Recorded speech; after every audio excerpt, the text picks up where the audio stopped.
लो नेताओं, कम से कम तो शर्म ही सबसे खत्म पार्टी है। बीजेपी ही सबसे दयनीय पार्टी है नहीं, तो फिर चूहा क्यों बन जाते हो भाई? तभी तो चूहा महिलाओं को जो घर जलाया बीजेपी है, यूसी का महिलाओं के ऊपर अत्याचार हो रहा था। उन्होंने चंद्रशेखर को बदतमीज बताया, जो बीएसपी के प्रमुख बीएसपी ने बाहर निकाल दिया था, जो बदनाम करने का काम करता है। सच्चाई को समझिए। हेलो दोस्तों, कैसे हैं आप लोग? हम आज बात करेंगे सुधाकर मिश्रा और चंद्रशेखर रावत की। वो चंद्रशेखर रावत जो अपने आप को हिंदू नहीं समझता, वो चंद्रशेखर रावत जो अपने आप को बहुत बड़ा लीडर समझता है। सच्चाई को जानिए और सच्चाई को समझिए। इनकी बातों को अगर आप गौर से सुनेंगे तभी समझ में आएगा। इससे आपको लगता है कि ये दबंगगिरी करने में आगे है। ये राजनीतिक नहीं, राजनीतिक के सिस्टम को बदलने के लिए आड़ में आरएसएस का जो झंडा लहराता है या आरएसएस को जो बदनाम करने का काम करता है, इस जैसे नेताओं के कारण होता है। ये नेता कौन है? वो है जिन्हें समाज बहिष्कार करती है। वो ऐसे नेता है जिसे समाज देखना नहीं चाहती। वो चंद्रशेखर रावत जिसे बीएसपी ने बाहर निकाल दिया था। वो चंद्रशेखर रावत है जिन्होंने बीएसपी में जगह नहीं मिला। मायावती जो बीएसपी के प्रमुख अध्यक्ष हैं, जो प्रमुख लीडर हैं, उन्होंने चंद्रशेखर को बदतमीज बताया और सबसे बड़ा तो बात यह है कि उन्हें धोखेबाज भी बताया। हकीकत यहां तक खत्म नहीं होती। हकीकत यहां होती है कि चंद्रशेखर रावत फिर भी एक बार मायावती से मिलकर राजनीतिक संगठन को जोड़ने का काम करना चाहते हैं। लेकिन हकीकत यह है कि चंद्रशेखर रावत बीएसपी के जितने लोग हैं उसको अमटना चाहते हैं, उसको अपने घेराव में लाना चाहते हैं। इनके बातों से यह साबित होता है कि बीएसपी के प्रमुख नेता मायावती जी को अपने बस में करना चाहते हैं चंद्रशेखर रावत, और दलित पिछड़े वर्ग की बात करते हैं। वो चंद्रशेखर रावत उस समय कहां गया था जब आदिवासी महिलाओं के ऊपर अत्याचार हो रहा था?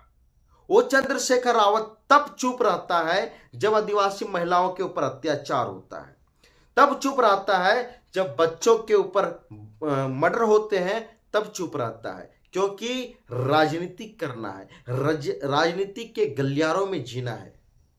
ये वही राजनेता है जो बने बनाए पुलाव चाहिए, बने बनाए सब चीज चाहिए।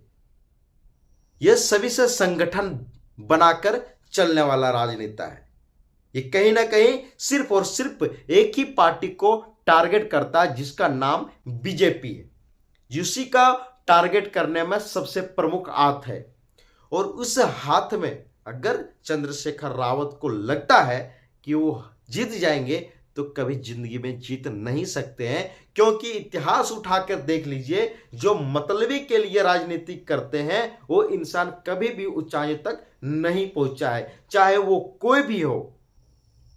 जो एक दलित समाज की बात करता है, लेकिन दलित समाज की बेटियों के ऊपर रेप होता है, बलात्कार होता है, और एक जिसे गुरखे उनके घर को जला दिया जाता है, फिर भी ये चुप होते हैं, एक बार भी अपना आवाज नहीं उठाते हैं। हाथरस में हुआ कांड पर ये हाथ उठाते हैं, अपना हाथ रखते हैं, अपने बातों को रखते हैं, अपने बातों को लोगों के बीच पहुंचाते हैं। लेकिन बंगाल में जो महिलाओं के ऊपर अत्याचार हुआ, आदिवासी महिलाओं को जो घर जलाया गया, उसके ऊपर रेप किया गया, उसके ऊपर एक बार भी आवाज नहीं उठाते। क्यों? क्योंकि ममता बनर्जी इनका चाची है। ममता बनर्जी इनका चाची है। यही कारण है कि ममता बनर्जी से इनका रिश्ता संगठित है और उससे वो मिलजुल कर रहना चाहते हैं। ये सच्चाई है। बंगाल में कॉलेज में महिलाओं के ऊपर अत्याचार हुआ और उनका रेप हुआ, लड़कियों का, एक लड़की का रेप हुआ। उस रेप में भी चंद्रशेखर रावत अपना आवाज नहीं उठाते। सोचिए जरा, चंद्रशेखर रावत बोलते हैं कि मैं गरीबों के लिए बना हूं, मैं शोषण करने वाले पीड़ितों के लिए बना हूं, लेकिन कहां जाता हो उस जवान, कहां जाते उस समय जब आदिवासी महिलाओं के ऊपर अत्याचार होता है? कहां जाते हो आप उस समय जब 10 साल 12 साल के बच्चे को मर्डर हो जाता है? कहां जाते हो आप उस समय जब कॉलेज में पढ़ने वाली एक लड़की को रेप हो जाता है? कहां जाते हो? ये सिर्फ और सिर्फ चमचागिरी करने वाला इंसान है। सिर्फ और सिर्फ ये चमचागिरी ही कर सकता है। सिर्फ और सिर्फ ये चमचागिरी करने में ही एक्टर है। ये सच्चाई है और सच्चाई को झुटकारा नहीं जा सकता। सच्चाई को सच्चाई के तरीके से जिया जा सकता है। आप जानते हैं, इस बंदे ने अपने एक पार्टी बनाया और पार्टी में अपने बहुजन पार्टी को भीमराव के नाम से पूरा पार्टी को चला रहे हैं। लेकिन क्या भीमराव अंबेडकर के दिए हुए सिद्धांतों का ये पालन करता है? नहीं करता है। क्यों नहीं करता भाई? क्योंकि ये अपने आप को कानून समझता है, ये अपने आप को वकील समझता है, ये अपने आप को जज समझता है। यही कारण है कि दलित के लोग सोचते हैं कि हमारा दबंग नेता आ गया, लेकिन लोगों को पता नहीं है कि यह दबंग नेता आप लोगों को डुबा देगा। अगर सरकार कुछ नहीं कर रही है दलितों के लिए, तो एक चीज बताइए ना कि बाबा साहब अंबेडकर को भारत रत्न का जो पुरस्कार मिला, उस किसके शासन में मिला? किसके शासन में मिला? कांग्रेस के शासन में मिला या बीजेपी के शासन में मिला? ये क्यों भूल जाते हो? संविधान को किस तरह से चलाना है, कहां पे क्या करना है, उसका देख रेख कौन करता था? बीजेपी ने किया या कांग्रेस ने किया? किसने किया? लेकिन आप ये भूल जाते हैं कि जिस पार्टी ने बाबा साहब अंबेडकर को इज्जत दिया, जिस पार्टी ने बाबा साहब अंबेडकर को आगे लेके उनकी सोच को आगे लेके पहुंचे, उस आदमी को आप गाली देते हो, उस पार्टी को आप गाली देते हो और आप कांग्रेस के हिमाती बन जाते हो। तो ये नेतागिरी नहीं तो क्या है? ये नेता नहीं तो क्या है? ये सच्चाई है।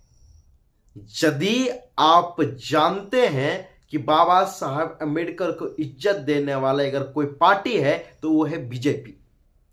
अगर कोई अच्छे तरीके से इज्जत करती बाबा साहब अंबेडकर का तो वो है बीजेपी। लेकिन फिर भी आपको दुख लगता है, दर्द होता है। क्यों भाई? क्यों दर्द होता है पता है? सच्चाई ये है कि वो जो कर रहा है वो गलत है, आप जो कर रहे हैं वो सच्चा है, वो अच्छा है। आपसे बड़ा कानून का भ्रष्ट नेता कोई धरती में है ही नहीं। सबसे भ्रष्ट नेता अगर कोई है तो चंद्रशेखर रावत है। सबसे गिरा हुआ नेता अगर कोई है तो वो चंद्रशेखर रावत है। सबसे थर्ड क्वालिटी अगर कोई नेता है तो चंद्रशेखर रावत है। और इस रावत को उनको लगता है कि मैं बहुत बड़ा पार्टी बना लिया हूं। योगी आदित्यनाथ के जो काम है उनको गलत बताता है। महाकुंभ को जो बोला कि जो महाकुंभ जाएंगे नहाने के लिए वो पापी जाएंगे। तो इससे यह साबित होता है कि इनका मंसूबा क्या है। इनका मंसूबा यह है कि राजनीतिक करना और जातिवाद फैलाना और जातियों के नाम पे लड़ाना और जाति का बंटवारा करना प्रमुख कारण है चंद्रशेखर रावत का। यही मंसूबे से वो चल रहा है। यही कारण है कि चंद्रशेखर रावत दलित को बंटवारा करना चाहते हैं। इनका मंसूबा है कि उत्तर प्रदेश के 2 भागों में बांटा जाए, उत्तर प्रदेश की टुकड़ा हुआ किया जाए। चंद्रशेखर रावत चाहते हैं कि उत्तर प्रदेश 2 टुकड़ों में बंट जाए। उत्तर प्रदेश की जो जनता है वो 2 टुकड़े में बंट जाए, क्योंकि बहुत बड़ा उत्तर प्रदेश है और उत्तर प्रदेश के संचालक योगी आदित्यनाथ है। योगी आदित्यनाथ जिन्होंने 10 सालों में उत्तर प्रदेश के इतिहास को बदल दिया, वो योगीनाथ जिन्होंने 10 सालों में उत्तर प्रदेश की नक्शा को बदल दिया, वो योगीनाथ जिन्होंने उत्तर प्रदेश की हर जनता के घरों में शौचालय, गैस और बहुत सारे ऐसे सुविधाएं पहुंच गया, वो योगी आदित्यनाथ जहां पर गए उन्होंने गुंडे, बदमाश, क्राइम करने वाले और कहीं ना कहीं कब्जा करने वाले जितने भी लोग थे वो सब भाग गए या सब मारे गए। उस उत्तर प्रदेश की मुखिया योगी आदित्यनाथ के ऊपर ये आलचल लगाता है और योगी आदित्यनाथ को गलत साबित करने पर तुला हुआ है, लेकिन इनको पता है मन में योगी आदित्यनाथ है, दिल में योगी आदित्यनाथ है, लेकिन अपने एजेंडा को आगे बढ़ाने के लिए अखिलेश यादव जैसे चोर नेताओं के साथ मिलकर अपना पहचान बनाना चाहते हैं।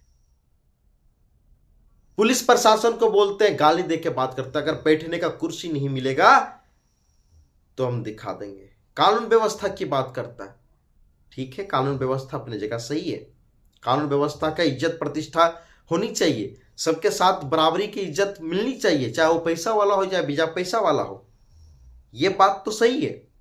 लेकिन सोशल मीडिया में आकर गाली गलौज करना, सोशल मीडिया में आकर लोगों को धमकाना, सोशल मीडिया में आकर आईपीएस, पीसीएस और डीएसपी जैसे लोगों को धमकाना, इससे यह साबित होता है कि वो तानाशाह चाहता है, उससे यह साबित होता है कि अपने आप को बहुत बड़ा नेता समझता है और भगवान का एजेंडा समझता है और कहीं ना कहीं भारत का सबसे बड़ा नेता के रूप में जानना चाहता है।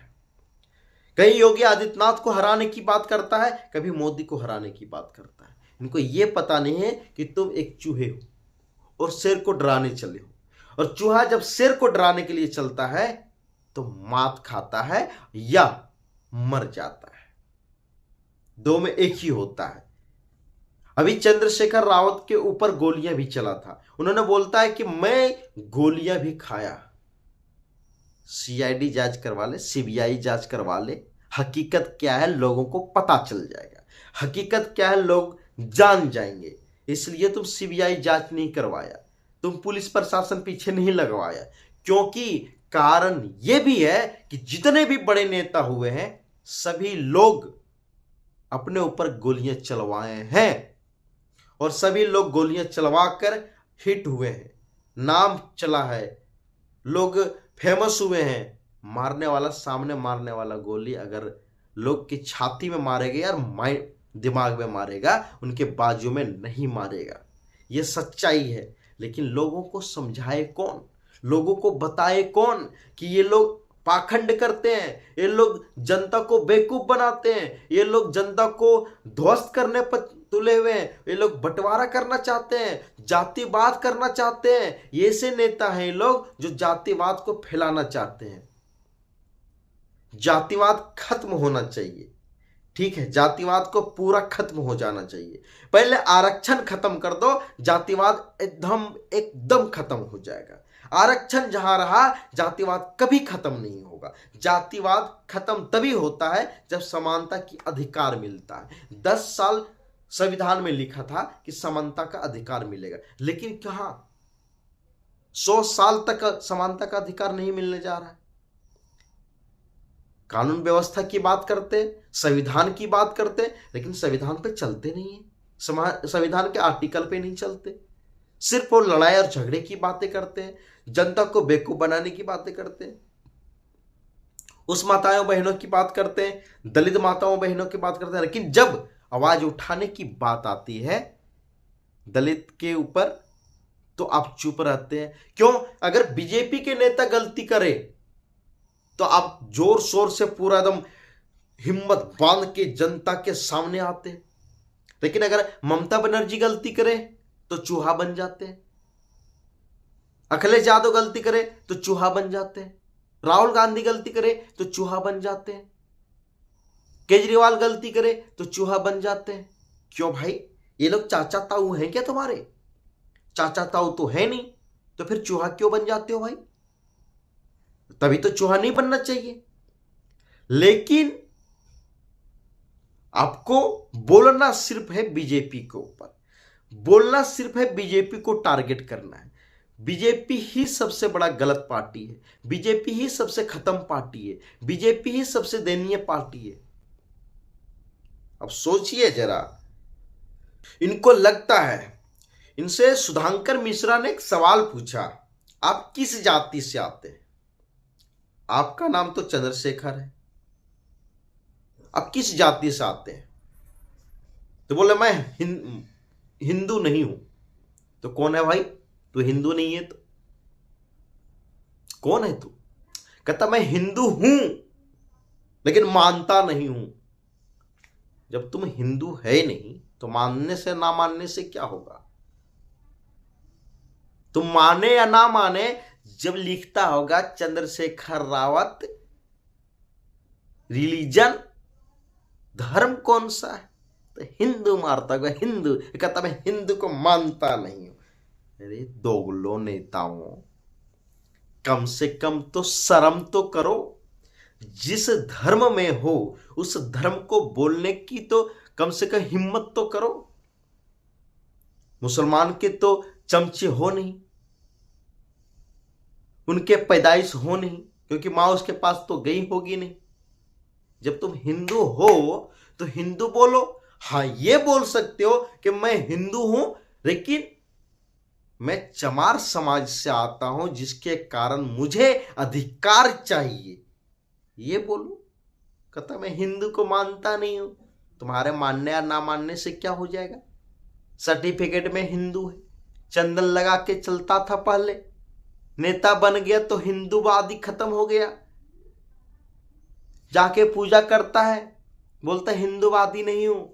देखो, भगवान से सबको डर लगता है, सबको डर लगता है भगवान से, लेकिन दिखावा ऐसे करते हैं जैसे मैं भगवान को मानता नहीं।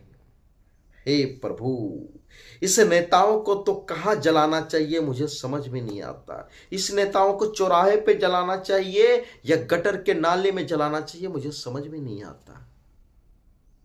दल बदलू नेता है ये लोग, दल को बदलने वाला नेता, सबसे घटिया नेता, सबसे थर्ड क्वालिटी नेता, सबसे गिरा हुआ नेता अगर कोई है तो उसका नाम है चंद्रशेखर रावत। सबसे खत्म नेता अगर कोई है तो उसका नाम है चंद्रशेखर रावत। मायावती को जो नहीं हुआ वो चंद्रशेखर रावत जनता का कभी नहीं हो सकता। जो मायावती जी का नहीं हुआ वो चंद्रशेखर रावत किसी जी के लायक नहीं है। आप समझ सकते हैं, योगी आदित्यनाथ को जी नहीं लगाता तो चंद्रशेखर रावत को जी लगाए कोई। जातिवाद से कुछ नहीं होता। भगवान राम क्षत्रिय थे, ब्राह्मण भी पूछते हैं। श्री कृष्ण जादव थे, ब्राह्मण भी पूछते हैं। कर्म प्रधान था, कर्म प्रधान है, लेकिन जातिवाद के नाम पे ढोंग करने के बावजूद भी ये लोग जनता समझ नहीं पाते हैं। एक चीज बताइए कि नरेंद्र दामोदर दास मोदी कौन से जात से है? लेकिन लोग इज्जत करते हैं, चाहे वो छोटी जाति का हो या बड़ा जाति का हो, हर लोग इज्जत करते हैं। लेकिन तुम 2 कौड़ी का नेता हमारे प्रधानमंत्री का इज्जत नहीं करते। 2 कौड़ी के नेता उत्तर प्रदेश की मुख्यमंत्री का इज्जत नहीं करते। अब सोचिए जरा इस इंसान की मानसिकता को, सोचिए जरा इस इंसान की दयनीय हालात को, सोचिए जरा इस इंसान की सोच को। कितना घटिया सोच रखता है, कितना थर्ड क्वालिटी सोच रखता है। जनता को बेवकूफ बनाता है, जनता को दुष्कर्म करने पर मजबूर करता है, जनता को लड़ाई झगड़ा करवाने में सबसे प्रमुख हाथ होता है, जातिवाद को फैलाने में सबसे प्रमुख हाथ है, जातियों से झगड़ा करवाना चाहता है, जातिवाद फैलवाना चाहता है, और कहीं ना कहीं ये मार काट भी करवाना चाहता है। ये सच्चाई है और सच्चाई को स्वीकार करना पड़ेगा। इनको लगता है कि ST SC एक्ट लगा देने के बाद हम जीत जाएंगे, यही कारण है कि इस लोगों के ऊपर जो कानून है एसटी एससी एक्ट, इसी कारण से चंद्रशेखर रावत जो है उछलते हैं और कूदते हैं। लेकिन इनको यह पता नहीं है कि चंद्रशेखर रावत, तुम जिस लोगों के ऊपर टिप्पणी करते हो और जिस लोगों के ऊपर तुम सोचते हो कि मैं हरा दूंगा, ऐसे मोच को ऐंठते हो ना, वो नौजुवक नहीं है, नौजुवक नेता नहीं है। वो घिस घिस कर सोना बने हैं, घिस घिस के हीरा बने हैं।